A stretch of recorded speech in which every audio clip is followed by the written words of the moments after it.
كيفكن حبايب قلبي؟ اليوم رح نعمل سودة الدجاج أو كبدة الدجاج على طريقتي وطريقة ماما.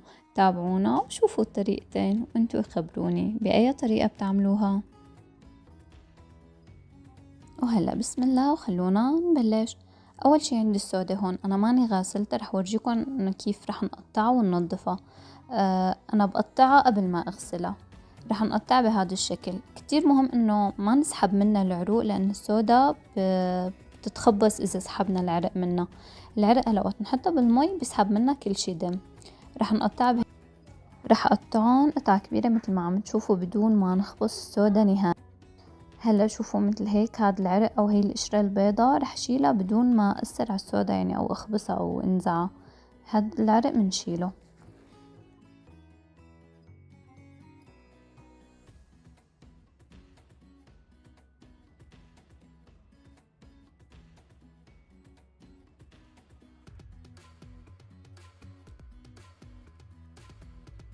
وبالنسبة للقلب رح نشيل من فوق هاد الجزء من القلب ونفتحه على النص، ونحاول نفتحه بالسكين بهي الطريقة لأن بيكون في دم متخسر جوا. شايفين؟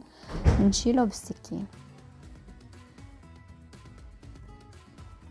وهي هون خلصنا كل كميات الصودا تقطيع، والقلوب كمان قطعناهن ونضفناهن. هدول على الكب، هذا الشي اللي طلع معي على الكب بس. وهلا رح نغسل السودا تحت المي.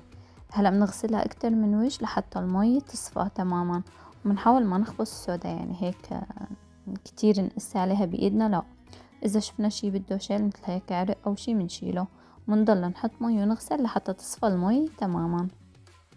والقلب بننظفه بهي الطريقة، بنحاول نفتح هيك بين الطبقات ونشوف اذا في دم متخسر منشيله مشان ما يزنخ معنا بالقلي. وهلا رح اغسلهم هيك كم قطعة مع بعضهم ونشيلهم عجات نظيف. هلا خلونا نحكي بشي مهم. السودا ما بتنسلق وبيتفور عليها مي. رح انقع السودا بمي باردة كتير، كم مكعب تلج اذا موجودين، اذا مو موجود ما في مشكلة. هي الخطوة بتسحب الزنخة كلها من السودا، وبتخلي السودا يطلع لونها معنا اشقر مو اسود بالقلي. وهلا رح نفرم البصل. بنفرم البصل جوانح رقيقة.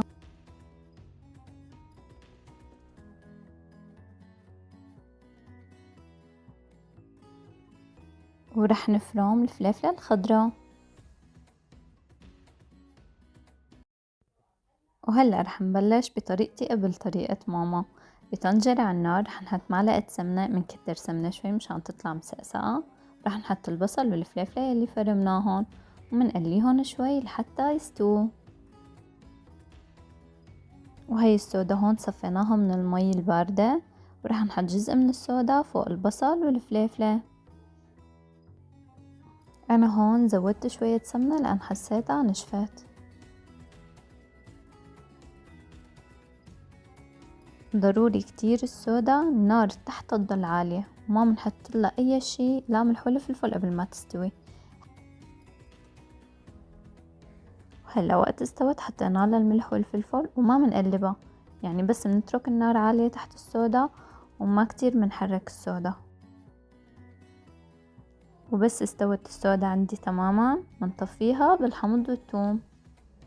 وهلأ تعالوا نعمل طريقة ماما.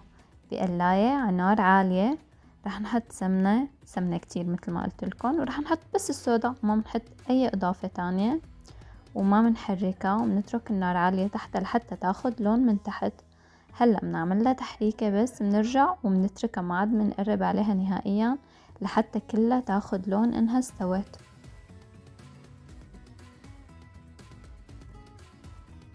شوفوا السودا ما نزلت ولا نقطة مي، وضلت بس محافظة على قوامها، والسمنة يلي فيها ما فيها مي ابدا. هلأ رح نملحها وقت استوت ونفلفل الملح والفلفل على ذوقكم، ما في مقادير. وشوفوا لي هالمنظر، يعني الشقار والسودا والتقطيعة وكل شي.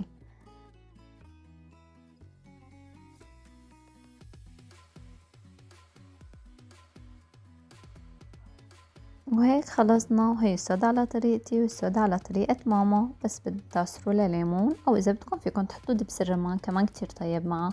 إن شاء الله يكون عجبكم الفيديو لليوم. خبروني بالتعليقات انتو كيف بتعملوا سودة الدجاج، وإن شاء الله ألف صحة وعافية. إذا عجبكم الفيديو اعملوا لي متابعة ولايك وتعليق حلو مثلكم.